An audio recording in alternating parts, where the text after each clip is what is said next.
Welcome to Study Break, a recurring podcast featuring discussions of sports, music, television, movies, and more. Today we are happy to have Jabria Morrow and Dean Galiffa here to talk about the latest Marvel movie to hit the big screens that is currently shattering box office records, Black Panther. Enjoy the show. Hey everybody, this is Dean. I'm here with Jabria. Hey Dean. Thanks for coming today. Thanks for having me. So today, me and Jabria are going to be talking about the new blockbuster Hollywood film, Black Panther. It has a lot of critic praise. It's kind of a cultural phenomenon. Jabria knows a lot about it. I haven't seen it yet personally, so we're going to try to keep this spoiler light for the sake of myself and anyone listening who hasn't seen it yet. Jabria, what do I need to know about the story before I go see the movie? Well, the story of Black Panther is a fictional story, but to a lot of people, it's something so much more. Like you said, it's a cultural phenomenon. Black Panther came out in 1968. It was created by Stan Lee, one of the big name peoples behind Marvel. It features one of the first mainstream black superheroes. Now, it's a little different from the original comic book, so I'm going to tell you what you need to know before you go see the movie. The movie is based on the fictional nation of Wakanda in Africa. It's one of the only African countries that wasn't colonized. So by not being colonized, they were able to keep their culture their own and progress the way they are. They're extremely technological advanced. Their king is T'Challa, who you might have seen in the previous Marvel film, Avengers Civil War. He's the new king of Wakanda after the death of his father, but not only just a king, he's now the Black Panther. The Black Panther is the protector of Wakanda. It's something that's been around for generations throughout the royal family, so it's nothing new.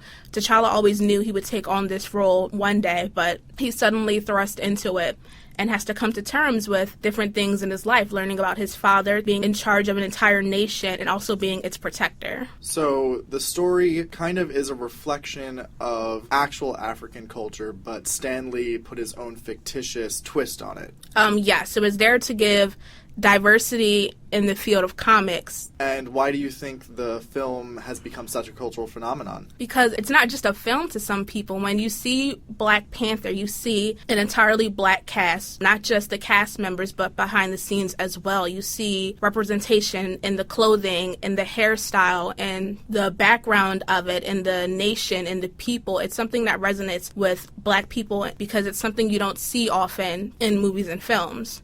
So for a black person to go and see a movie that's based on an African country, to see them progressing and technologically advanced and not in wants or in need, that's something you don't see often. A lot of the times when you get movies about Africa, it's about the hardships of the past and colonization and slavery. In this movie, you don't see any of that. And tell me more about the role that representation plays in the film. The role of representation factors into a lot of different things. Like I said, for a black person to see this movie, it's something entirely different. It's not just a movie. Like the amount of internet memes I've seen and videos of children looking at pictures of this movie and saying, oh, hey, I can be this person. That's something that you didn't always get, especially for me growing up.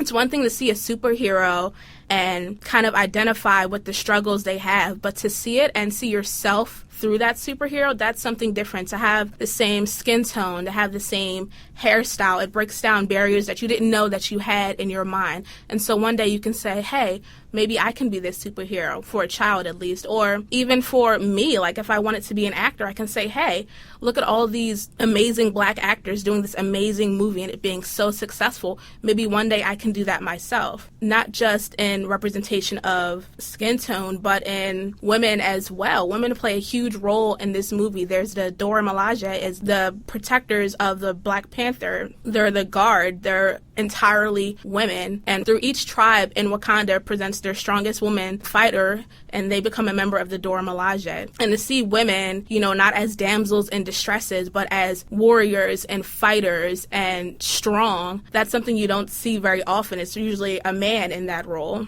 not just as the protectors, but also as the inventors, as the leaders. It's not just about black representation, it's female representation, it's cultural representation.